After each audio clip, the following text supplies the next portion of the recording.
Ya.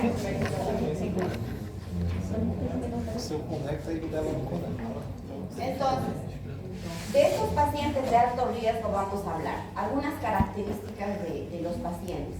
Habíamos dicho que un prematuro es de alto riesgo, un postérmino también es de alto riesgo, o también puede ser un atérmino, pero tiene factores de riesgo. La madre que lo va a hacer un neonato de alto riesgo. Pero en particular de los prematuros, vamos a hablar ahora, sabemos que tienen algunas características particulares. O sea, puede ser que el paciente pese menos del usual, pero aunque no siempre es la regla. Hay recién nacidos pretérminos de 36, 35 que son grandes, pero tienen características de pretérmino. Pero en la mayoría son menos de 2,500, la talla también va a estar alterada, son más pequeños en lo general.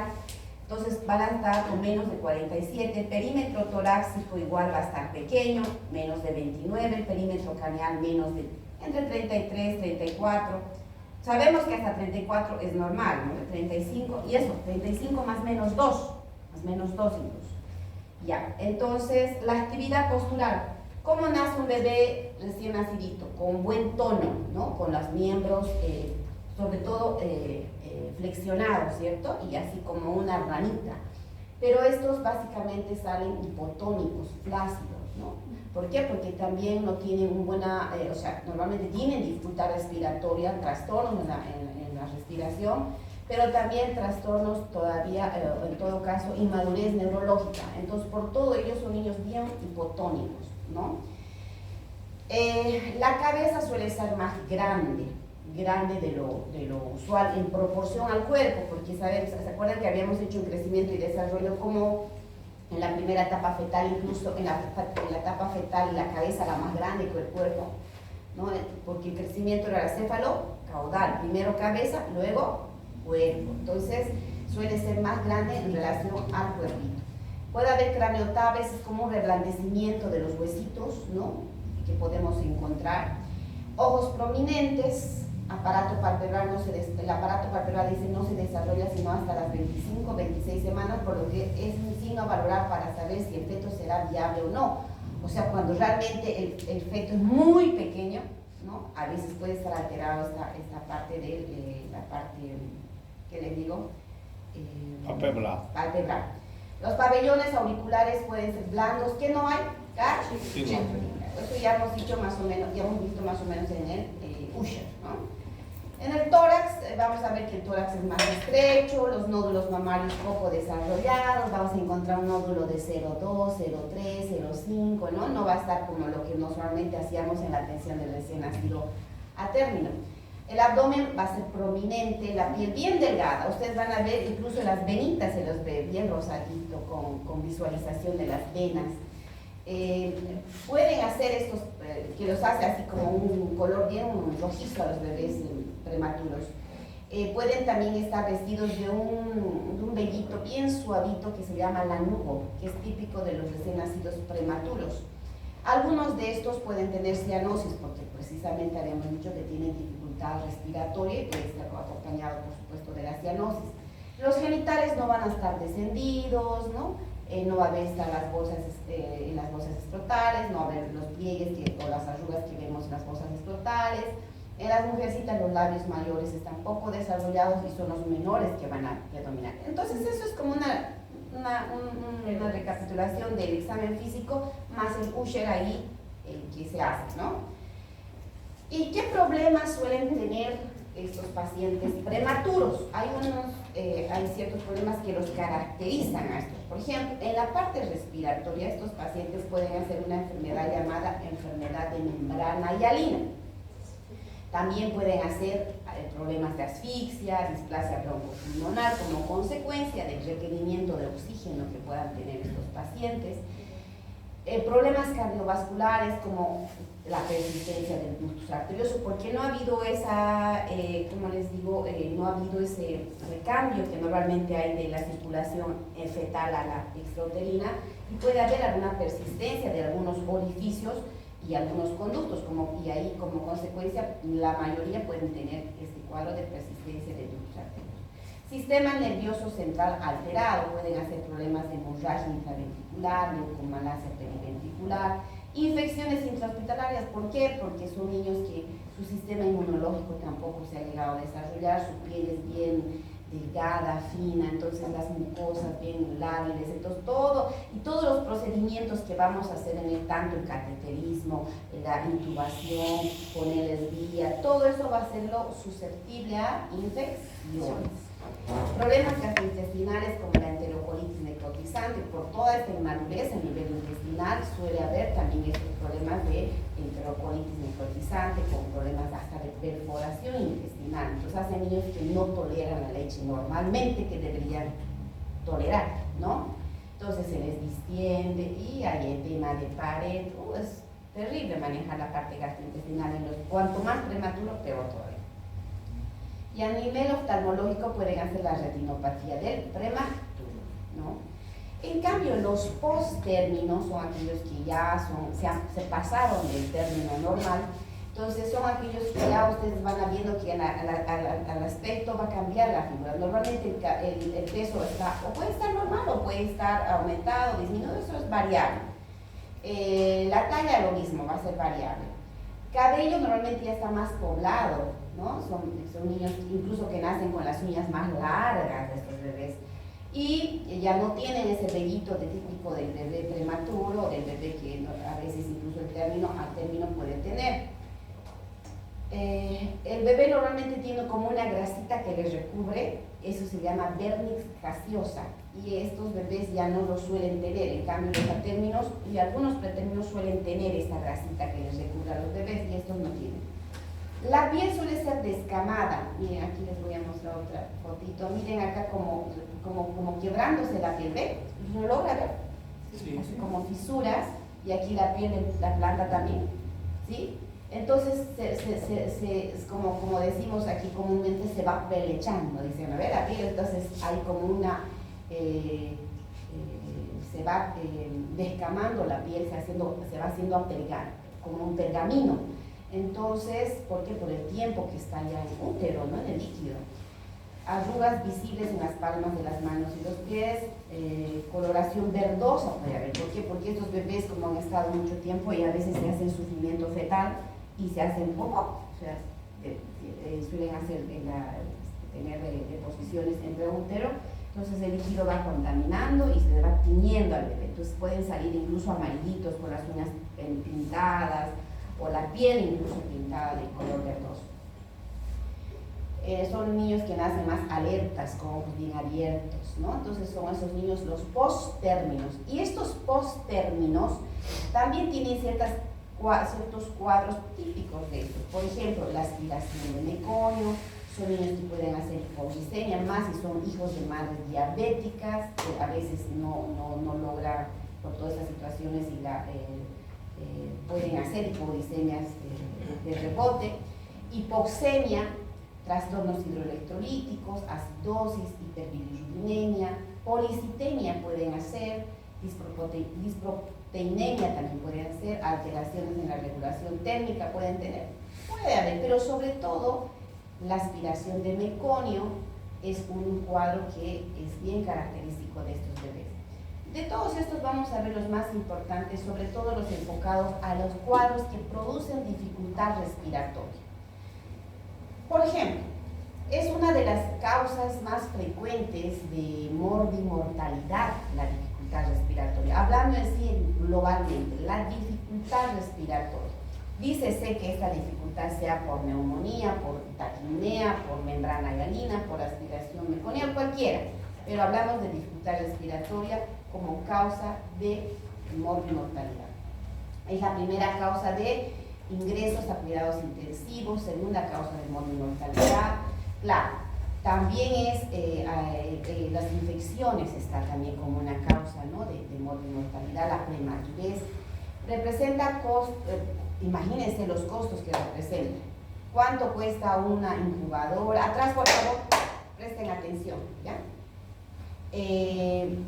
Incubadoras, la terapia intensiva, los surfactantes para colocarles cuando necesitan, es un costo elevado. Entonces, el tratar a un paciente así es, incluso al pagar a los intensivistas, los neonatólogos, entonces resulta ser un problema para la salud pública cuando realmente tenemos muchos de estos niños y no tenemos las condiciones, ¿no? Es importante hacer una valoración adecuada de estos cuadros de dificultad respiratoria para poder dar un tratamiento efectivo. Vamos a conocer la escala de Silberman. La escala de Silberman valora si mi paciente está con dificultad respiratoria y lo va clasificando en pacientes que no tienen dificultad respiratoria, que sí tienen dificultad respiratoria leve, tienen dificultad respiratoria moderada y tienen dificultad respiratoria severa, en base a un puntaje. Por ejemplo, el puntaje de 0 es cuando, sumado ciertas características, no tiene nada, 0, no tiene dificultad. Si el puntaje me da de 1 a 3, es que tiene leve, y si tiene de 4 a 6 es moderada, y si tiene de 7 a 10 es severa. Es como al revés del Apgar, ¿no? El Apgar era cuanto más puntos tenías, mejor, 10, qué bien, 10. Bueno, si tendría un puntaje, digamos, el Apgar de 3, 4, está mal, este niño está deprimido. En cambio, el Silberman es al revés. Es cuanto más puntaje tengas, más terrible está el cuadro, o sea, severa la dificultad. ¿Y qué toma en cuenta? Movimientos torácicos, es cuando uno respira, hace un movimiento del tórax combinado con lo que es también el movimiento abdominal. Y en estos bebés este movimiento muchas veces tiene que estar rítmico, ¿no? Rítmico.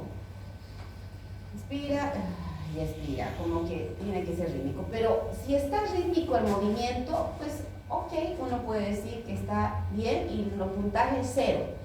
Si el tórax, cuando el bebé lo veo y está básicamente inmóvil, o el abdomen se distiende, pero el tórax no se distiende bien, ¿no? Entonces hay como cierta irregularidad, entonces le pongo 1. Cuando hay una disociación, básicamente el bebé está respirando como que bien irregular, o sea, no hay una sincronía, digamos, en la respiración del tórax y el abdomen, se habla de disociación tóraco-abdominal. Entonces es de 2. En el tiraje es cuando está 0, no tiene tiraje 0, es leve 1 y muy intenso 2. Retracción es 0 cuando no tiene, leve 1 e intenso 2. Aleteo 0 cuando no tiene, leve 1 e intenso 2. Quejido no lo tiene, 0. Audible con fonendoscopio 1, pero si yo le oigo, sin fonendoscopio, y ya es audible así con el oído 2. Entonces, más o menos es así. Les voy a hacer ver un video. ¿Ven acá? ¿Qué tiene acá? Aleteo. ¿Qué tiene? Cierta disociación. Tiraje. Leve. Pero ese quejido igual. ¿Escuchan? Ese es el quejido que el bebé tiene. Y este de acá es el tiraje. ¿Ven cómo es por el uso de los músculos accesorios, porque está haciendo un esfuerzo para respirar el bebé? ¿Ok? Se llama tiraje intercostal. Y también vamos a encontrar lo que es la retracción external o sifoidea, ¿no? ¿Ven cómo se le hunde aquí en la parte de acá? Sí. Esa es la retracción external o subsifoidea. Y bueno, entonces esos son los signos, más la ¿cómo se llama? La disociación que uno va viendo cuando respira. Entonces como que una respiración en balancín se llama, ¿no? Esa es la respiración en tóraco-abdominal. Entonces esos son signos que ustedes van a ver cuando tienen cualquier niño que tenga, ya sea neumonía, ya sea taquimea, ya sea, qué sé yo, membrana hialina, síndrome de aspiración meconial, cualquiera, pero van a tener estos signos. Entonces, ¿yo cómo puedo darme cuenta? ¿Esto alguien me lo dejó? Les agradezco. Saben que me hace falta. Entonces,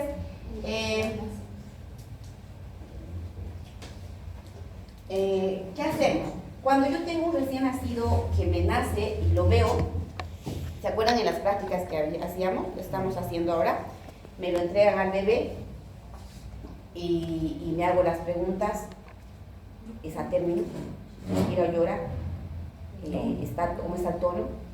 Y me dice, sí, ¿dónde lo llevo? A la cuna radiante, y le hago calentar, secar, estimular, posicionar y aspirar. Y luego evalúo. ¿Qué evalúo?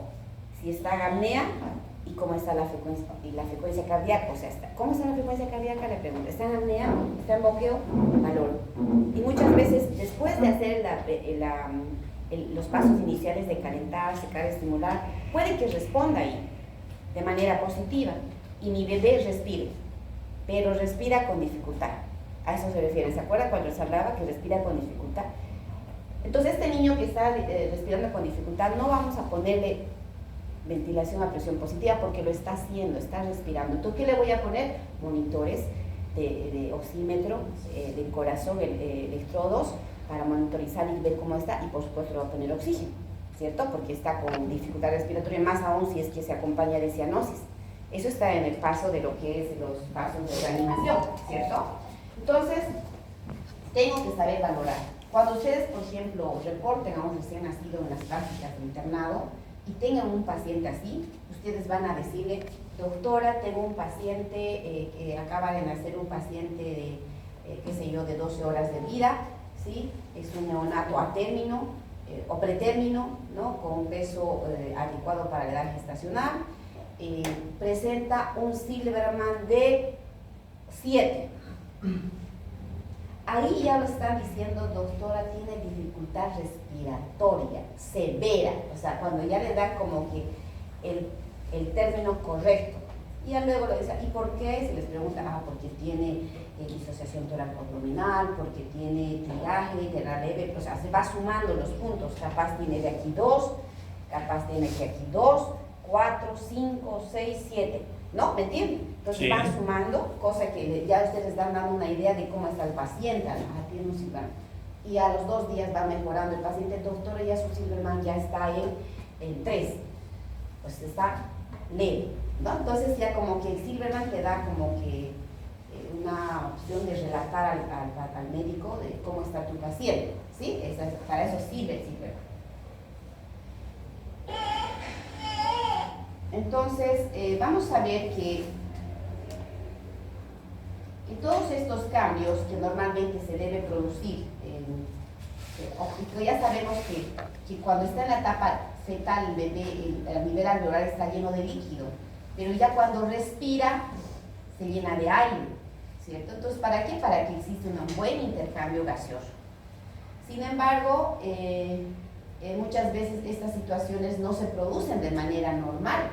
Entonces va a haber situaciones en las cuales no se reabsorbe, o por ahí este alveolo se va a colapsar porque no tiene surfactante, o por ahí el paciente se aspiró meconio y ha obstruido el bronquiolo, entonces no va a haber tampoco ventilación, una buena ventilación y perfusión, porque no, va a haber zonas de colapso. Entonces todos estos cuadros pueden alterar ahí el intercambio gaseoso, ¿sí?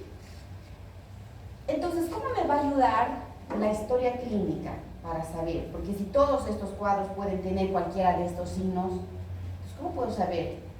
Los antecedentes me ayudan mucho. Por ejemplo, si yo voy a la historia clínica y veo un paciente, como veías doña Juanita, este bebé es de 33 semanas de edad gestacional.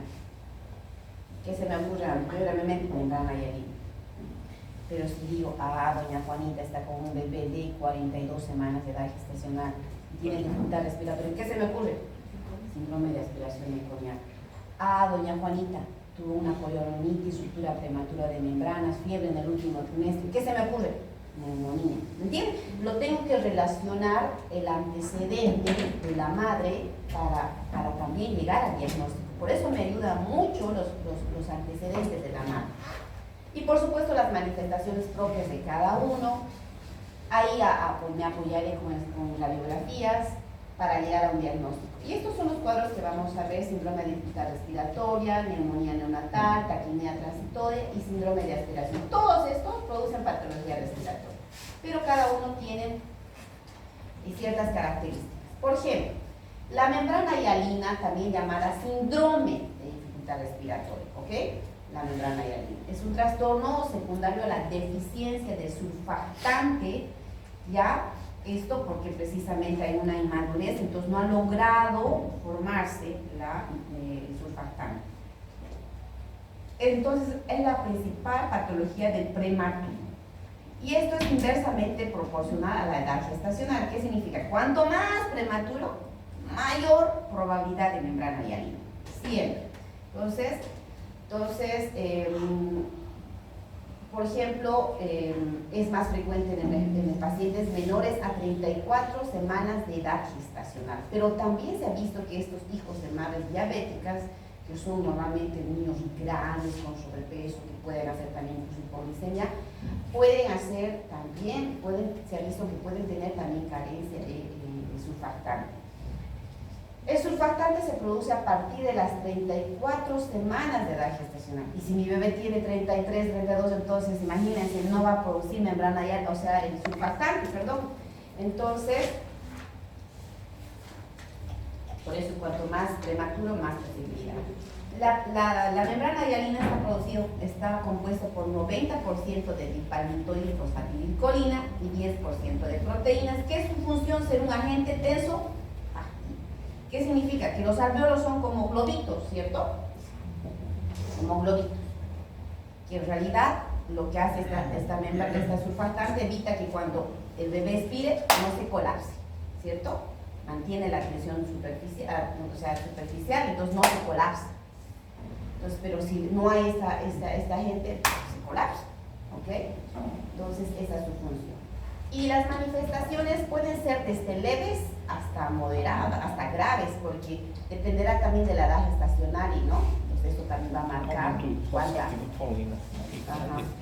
Entonces, estos pacientes, cuando son pacientes que son con muchas manifestaciones, seguro que a nivel de la gasometría le vamos a encontrar una deficiencia de CO2, o sea, del oxígeno, sería una hipoxemia y un aumento del CO2 que se llama hipercapnia, y por supuesto eso va a producir una disminución del pH y va a ser una acidosis de tipo respiratorio. Bueno, aquí no lo veo, no sé si siempre nos ha fallado aquí. Pero, ¿cuáles son los signos radiológicos? Tal vez en las diapositivas que les pase se va a ver mejor. Normalmente estos pacientes pueden tener un volumen pulmonar disminuido menos de los otros espacios intercostales. ¿Por qué? Porque va a haber colapso, no es colapso, pues va a haber un volumen pulmonar más disminuido. Va a haber un broncograma aéreo, que es ese espacio radiolúcido que se ve alrededor del corazón, como canales ahí radiolúcidos, se llama broncograma aéreo. Va a haber un aumento de la vascularidad, que se ve más o menos como patronitas que salen alrededor del corazón, y un infiltrado retículo nodular. Ese infiltrado retículo nodular son, o sea, como puntitos y como redes que se ve y que hace que se pareciera como en vidrio esmerilado. ¿Conocen el vidrio esmerilado? Sí. Esa es la característica típica de la membrana hialina. Si nos preguntamos cuál es la característica típica radiológica, es el vidrio esmerilado, que es el puntilado retículo nodular en ambos campos pulmonares, semejante al vidrio esmerilado, ¿ya? Y hay diferentes grados. Capaz allá la verdad no lo van a poder apreciar, pero vamos a ver, dependiendo del compromiso, va a haber desde un grado 1, donde hay básicamente se ve el broncograma aéreo, donde hay una granularidad pulmonar fina, con broncograma aéreo, confinada a los bordes de la silueta, simplemente a los bordes de la silueta cardíaca. Y ya conforme va pasando el grado 2, ya va a haber mayor broncograma aéreo, ¿no? Entonces ya incluso esto ya se va extendiéndose un poco más. Incluso aquí ya en el grado 3, como ven la diferencia de grado 1 a grado 3, toma todo este infiltrado retículo nodular, toma todos los campos. Entonces este ya básicamente está opaco el pulmón, o sea, opaco por este vidrio esmerilado que semeja por los infiltrados en todos los campos pulmonares. ¿Y cuál es el tratamiento? El tratamiento en realidad puede haber profiláctico y también ya en el momento de que el bebé nace profiláctico antes de que nazca. A la mamá yo le voy poniendo, hago maduración pulmonar y le doy corticoides. ¿Qué está indicado? La betametasona o la dexametasona. 12 miligramos intramuscular cada 24 horas por 2 dosis de la beta o de la dexa 6 cada 12 por 4 días. Ahora, eso si es que el bebé no me nació y veo que ya está el trabajo de parto, le tengo que hacer maduración pulmonar. Pero si el bebé ya nació, también ya pues ahí me apoyo de surfactante pulmonar exor. Esto es carísimo, pero hay que hacerlo por vía endotraqueal, se le está colocando surfactante según el peso, es una técnica, un procedimiento que los neonatólogos lo manejan, pero que ustedes tienen que saber que hay el tratamiento específico para de alguna forma mejorar, que es el surfactante pulmonar exógeno. Bueno, eso digamos lo más puntual de lo que es la membrana areolar. Pero si yo tengo una mamá que tuvo infecciones, ruptura prematura, me nace un recién nacido, ya sea término, ya sea pretérmino, ya sea postérmino, y mi bebé tiene dificultad respiratoria, dentro de las primeras 72 horas yo debo pensar que tiene una neumonía neonatal, ¿ok? Pero si pasa más de las 72 horas se llama tardía, temprana y aparece menos de las 72. Y aquí en la temprana está relacionado el antecedente de la mamá. En la tardía puede estar relacionado a sobreinfecciones. O sea, ¿qué tal si mi paciente nació simplemente con una membrana hialina, que no es una infección, es otra, la fisiopatología es diferente, ¿no? Es la carencia de surfactante. Pero a este niño le hice intubación, qué sé yo, y hubo una sobreinfección por el mal, mala bioseguridad que se tuvo, se le contaminó al paciente. Entonces, la clínica aparece después de las 72 horas. Lo que decimos las intrahospitalarias, ¿cierto? Esas se llaman las neumonías tardías, ¿ok? Por eso que la etiología es diferente si es temprana tardía. En la temprana están los gérmenes que están en el canal del parto. El estreptococo betamolítico del grupo B, llamado también Agalactiae, ¿no? La Escherichia coli, la Klebsiella, pueden estar ahí, entonces pueden llegar a producir neumonías. Pero las tardías, si ven, son los estafilococos. ¿Eso por qué? ¿Dónde están los estafilococos? Bien, ¿no? Entonces, por vías, o capaz este paciente le hice una onfalocrisis, entonces ahí no tomé la seguridad. Entonces, esos gérmenes de forma tardía pueden hacer también neumonías. Entonces, la etiología varía. Incluso hay algunos atípicos, que es por la clamidia, el neuroplasma horrífico u otros, como el citomegalovirus, que también pueden producir neumonías, pero son cuadros más atípicos. Entonces, ¿qué habíamos dicho? Que el antecedente de la madre, ya sea con una infección, cualquier situación que hayamos nombrado, o una ruptura, una corionitis, más la colonización de la madre por estreptococo betamolítico del grupo B, son factores que me van a hacer pensar en una neumonía. Por supuesto, mi paciente tendrá dificultad respiratoria. El inicio es normalmente insidioso, de a poco, ¿sí? O sea, no es que se va, pero llega. Entonces, y la sospecha de infección de la madre. Entonces, la historia, el cuadro clínico con dificultad respiratoria, de manera insidiosa, y los estudios. ¿Cuáles? Radiografía y laboratorio. En el laboratorio, en este paciente, párense, se están durmiendo. Digo, a ver, paremos un ratito. Si nada voy a hablar. Parémonos, a ver, qué sé yo. No estamos durmiendo, no estamos. Y eso que yo aquí estoy igual como una migraña que me está cada rato durmiendo. Pero bueno,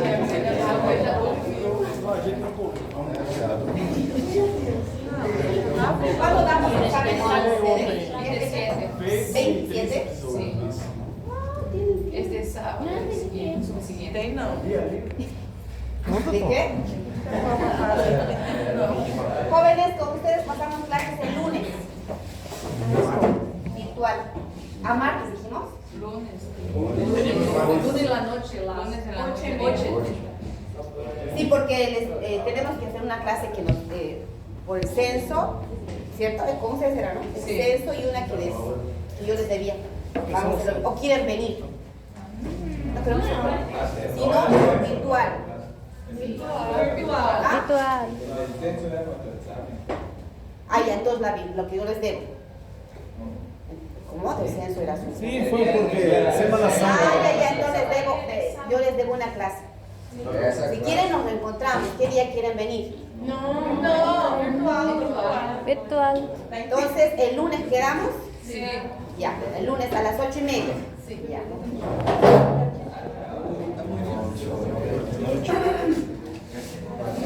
Bueno, ya despertaron un poquito. Entonces, laboratorialmente, ¿qué voy a encontrar? Los leucocitos, puede haber leucocitosis, no es un signo de infección, aunque no siempre les diré. Hay niños que los bebés pueden hacer leucopenia más que leucocitosis. Puede haber también neutrofilia o también puede haber linfocitosis, eso es variable. Los reactantes de fase aguda sí se van a positivizar. ¿Qué reactantes de fase aguda conocen? ¿En serio? Eso que se lleva, laboratorio, el mar. También es otro nombre, talvez. Sí. Ya, los Manejamos reactantes, otro nombre. ¿qué significa esto? ¿Qué son los reactantes de fase aguda? Aquellos que me van a marcar infección. ¿Cuáles? IgG. Nada, ninguno. Me han dicho, a ver cuáles, entonces, a ver cuáles. Os Neutrófilos. neutrófilos, Linfócitos. linfócitos. Ya. ¿Y otros, aparte del hemograma? ¿Quién? No sé. Ahí está. Ah, PCR. A ver, Jairo, ¿qué me estaba PCR. diciendo? Proteína C reactiva, ¿no? Es una proteína que se sintetiza a nivel hepático gracias a la interleuquina 1,6, el factor de necrosis tisular, por un proceso infeccioso, ¿cierto? Entonces, pero también la eritrosedimentación me marca. La procalcitonina también son signos o son reactantes de fase aguda. Entonces, a través de esos uno hace seguimiento. Si me sale, digamos, se puede hacer, por ejemplo, la PCR de manera cuantitativa y cualitativa. Cuantitativa que me dice el número y cualitativa por cruces, una cruz, dos cruces, tres cruces. Cuanto más cruces, más infección. Y me dice, si por ahí mi paciente estaba con 3 cruces, le inicio antibiótico, le voy haciendo y ya está una cruz, ya está mejorando. Y ya luego sale negativo, bien, o sea, para eso me sirve. O al revés, cuando es positivo, su PCR está en 6, normal. Si por ahí está en 96, no, está muy infeccioso. Y le voy a hacer seguimiento, le doy antibiótico, luego va bajando, ya está en 40, ya está en 20, ya está en 6, está mejorando. Entonces, para eso me sirve los reactantes de fase aguda. Entonces, estos sí están, me ayudan para hacer el diagnóstico y la radiografía, en la neumonía, por supuesto. En la radiografía puede haber diferentes imágenes, pero normalmente es un infiltrado denso alveolar que puede ser incluso como focos de neumonía ahí. Pueden ser unilaterales o pueden ser en parches, o sea, en varios lugares, ¿no? Estos cambios normalmente se los van a ver a las 48 horas, no es inmediato, no es que ya tengo el antecedente de la infección de la mamá, al ratito yo le voy a hacer radiografía, ya va, no. Tengo que hacer, si esta mamá tuvo infección y el paciente me tiene, no lo veo muy bien, a ver, a las 48 horas veré cómo está la radiografía, ¿sí? Entonces, eso. ¿Cómo es una infección que tengo que darle? Antibióticos. Ese sería su específico, pues, ¿no? De la neumonía. Y como vemos que estos son producidos por gram positivos y gram negativos, tengo que darles antibióticos que cubran tanto gram positivos como gram negativos. La ampicilina, ¿qué me cubre? Gran negativo. Gram positivo, pero también cubre algunos gram, pero sobre todo va enfocado a los gram negativos, pero sobre todo a los gram positivos. En este caso el estreptococo metanolítico del grupo B. Y también me cubre la listeria monocitógena, que sí también está en parte también de los gérmenes que afectan a los neonatos. Y la gentamicina, ¿qué me va a cubrir? La Escherichia coli, la Klebsiella. Pero si veo que es una neumonía tardía, esa que yo estoy sospechando en un estafilococo, puedo utilizar la cefalobanco, aunque hay una primera, antes de esta, normalmente lo que utilizamos es la dicloxagenta. ¿Por qué la dicloxa? Porque esa me cubre el estáfilo. Y la agenda sin dejar a los gram negativos y de paso hace sinergia con la nitrosaminina. Pero si el paciente está descompensándose, no está mejorando, ahí sí voy a la cefo y banco, ¿sí? Bueno, eso con el tratamiento específico y por supuesto el manejo de la vía respiratoria, oxígeno, todo lo que necesitará mi paciente, ¿no? Pero el específico es el antibiótico. Y si mi paciente tiene taquipnea transitoria, es otro cuadro. ¿Qué es la taquipnea transitoria? La taquipnea transitoria es un cuadro típico de un recién nacido que ha sido extraído de manera bruta por una cesárea, qué sé yo. Puede ser en pacientes que se presentan a términos, o también en los postérminos. Eso, como dice su nombre, es transitoria. ¿Y qué significa taquipnea? ¿Qué es taquipnea, jóvenes? Taquipnea. Aumento da frequência respiratória. ¿Qué? Aumento de la respiración. De la frecuencia. Una cosa es, a ver, ¿qué es apnea? Ausencia. Ausência. Bradipnea, Diminuição. la frecuencia. Taquipnea, aumento de la frecuencia. Polipnea es cuando realmente el paciente hace como un esfuerzo. Será lento, normalmente hace más lento, pero hace como un esfuerzo, polipnea, ¿no? Pero taquipnea, más rápido. Bradipnea, más lento, apnea, no respira, ¿no? Entonces, estos pacientes hacen una taquipnea, o sea, un aumento de la frecuencia. ¿Y cuánto lo normal? Hasta 60. Más de 60 yo hablo de taquipnea. Cuando mi paciente tiene más de 60 por minuto y de manera transitoria este niño va mejorando, yo debo sospechar de una taquipnea transitoria. ¿Ok? Y este cuadro normalmente se resuelve en 24 a 96 horas. No hay antecedente de la madre, de infección, no es prematuro, pero este niño se lo ha sacado por cesárea. Entonces ha necesitado sí oxígeno porque tuvo la taquipnea. Entonces debo sospechar de una taquipnea transitoria. Y esto se debe a que no ha habido una reabsorción de líquido que hay a nivel alveolar. ¿Se acuerdan que hay un líquido a nivel alveolar que tiene que reabsorberse? En estos pacientes, por alguna situación, ha hecho que no se pueda ver no se ha expulsado bien el líquido que debe expulsarse en el nacimiento, ¿ya? Entonces, esta situación va a provocar que no existe un buen intercambio gaseoso. Entonces, la mala absorción o reabsorción de líquido a nivel alveolar me va a ser la causa de la taquipnea transitoria.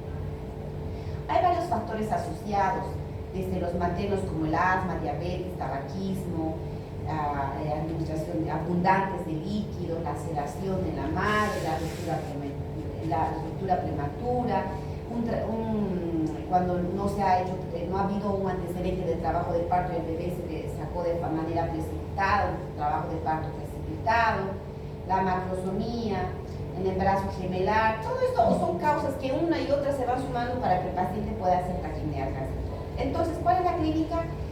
Frecuencia respiratoria más de 60, que persiste más de 2 horas, pero no más de 96, como había dicho, no más de 96 horas, ¿ok? ¿Sí? Porque si sigue el paciente más de este tiempo de las 96 horas con taquipnea, es que no es solamente ya una taquipnea transitoria. Si yo sospecho una taquipnea transitoria, este niño en este tiempo se va a ir pasando. Tal vez nace con taquipnea transitoria y yo lo valoro, le pongo oxígeno, todo, pero de a poquito va mejorando sin nada. ¿Sí? Solamente con oxígeno. ¿Sí? Entonces, suele ser taquipnea transitoria. No hay nada a nivel pulmonar, saturación, que bueno, sí, va a estar menor a 88. ¿Cuál es el signo? Esta imagen aquí, no sé si se logran ver allá, pero son como pelitos que se desprenden alrededor del corazón, por eso se llama el signo del corazón peludo, acuérdense, ¿ya? Signo del corazón, pero son como así como estas imágenes radiolúcidas lineales que se desprenden alrededor del corazón, van a dar imagen a un corazón, una imagen semejante a un corazón peludo. Entonces va a haber sisuritis también, que es esta imagen de un glóbulo y otro, un aumento de una imagen lineal densa, sisuritis. Entonces va a haber una hiperaireación, ensanchamiento de los espacios intercostales, son signos de la taquipnea transitoria, No hay un tratamiento específico, muchas veces dependerá de la gravedad, puede dar simplemente un soporte por flujo, por CPAP, algunas veces temporalmente a ventilación mecánica y luego veo que mejora, lo van retirando, pero normalmente con CPAP mejora, oxígeno, ¿no? Ya. Por último, el síndrome de aspiración de mejor. ¿En quiénes voy a sospechar? Este cuadro es secundario a una presencia de meconio en la vía aérea. 8 a 20% de todos los nacimientos, dice, pueden presentarse con meconio de líquido amniótico. Cuanto mayor edad gestacional, mayor probabilidad de síndrome de aspiración meconial. ¿Ok? Entonces, ¿qué pasa acá en cuanto a la fisiopatología? Cuando hay algún factor de estrés que haya provocado que el bebé, o sea, cuando hay un factor de estrés, ya sea un sufrimiento fetal, por ejemplo, agudo, por cualquier situación que haya provocado en el bebé sufrimiento fetal o una hipoxia a nivel del bebé, va a hacer que el bebé a nivel intestinal se estimule lo que es la peristalsis del intestino y se relaje el ano. Eso va a provocar la hipoxia, por el sufrimiento fetal, por cualquier causa, ¿me entiendes? Entonces el bebé, ¿qué va a pasar? Se va a hacer, como decimos, caquita, va a hacer popó, ¿sí? Dentro del útero, en el líquido amniótico. ¿Y qué va a pasar? Que si digamos este es el bronquiolo y este es el alveolo, este meconio que va al bebé a aspirar, porque va a respirar dentro del útero, el bebé respira, entonces por eso que se traga, ¿no? Por esta situación. Entonces, ¿qué va a pasar?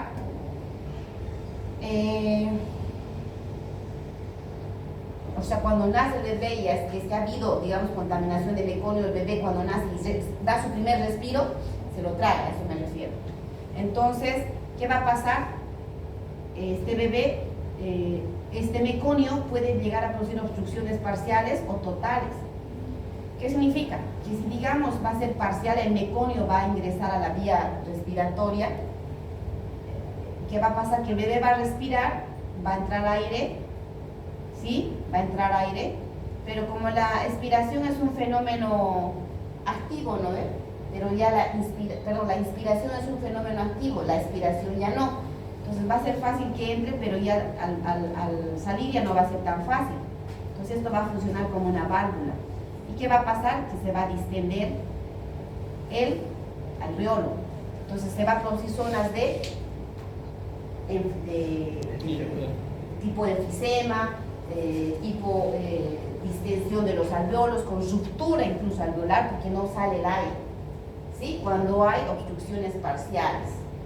Como en el asma, pues, ¿no? Como en el asma, cuando se llena de secreciones, el niño que hace esfuerzo para respirar, mete aire, pero ya cuando no puede sacarlo de igual forma, ¿acaso nosotros sacamos? O sea, no se puede, eso es un fenómeno tanto pasivo, la expiración. En cambio, la inspiración, yo para meter aire hago más esfuerzo, uso mis músculos accesorios, ¿cierto? ¿Y qué va a pasar? El pulmón se distiende, ¿sí? Se distiende.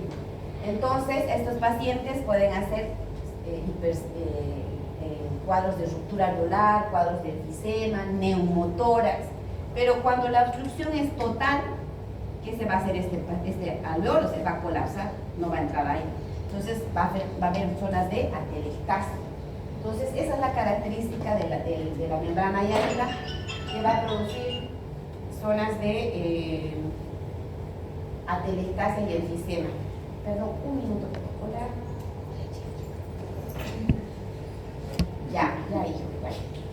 Perdón, es que saben que le sacaron los dientes dos para hacer la autoridad, está sufriendo mi hijo de dolor. Entonces, ahorita ya está acabaremos esto, ¿ya? Entonces, bueno, va a haber acá que situaciones de donde va a haber incluso un proceso inflamatorio, va a haber alteraciones de la perfusión con zonas de inestabilidad alveolar, microatelectasias. Todo va a ocasionar fenómenos de hipoxemia, hipercapnia y acidosis, ¿no? El paciente que va a tener dificultad respiratoria, taquimea, cianosis, hipoxemia, son cuadros típicos del síndrome de la membrana hialina. Zonas de hiperaireación con zonas de atelectasia, ¿no? Esa es la característica de como esta imagen en parches, la ideación de atelectasia, ¿ya? El tratamiento, si el paciente está, si cuando yo sospecho que el paciente ha hecho síndrome de aspiración meconial, pero mi paciente cuando me nace llora, respira, está rosado, no le tengo que intubar. Perdón. Lucas. ¿Qué? Entonces, acá vemos, ¿ya? Si mi paciente está, llora, está rosado, está activo, todo bien, no tengo que intubar y hacerle de manera rutinaria la aspiración. Pero si mi paciente está deprimido y tiene el antecedente de meconio, tengo que hacerle la laringoscopia y aspirar, ¿sí? Esa es la indicación. Y bueno, acá el tratamiento es oxigenación, ventilación si es necesario. Algunos pacientes necesitan surfactante y también algunos han utilizado óxido nítrico, que eso lo manejan bien los neonatólogos en casos de que realmente fuera necesario para que puedan ventilar. Y aquí simplemente como una ayuda a memoria para que ustedes vayan viendo algunas características de cada uno. Y es lo mismo que hemos avanzado, simplemente como una ayuda a memoria y resumen de todo lo que hemos avanzado según lo que tiene el paciente. Vamos a quedar ahí ya.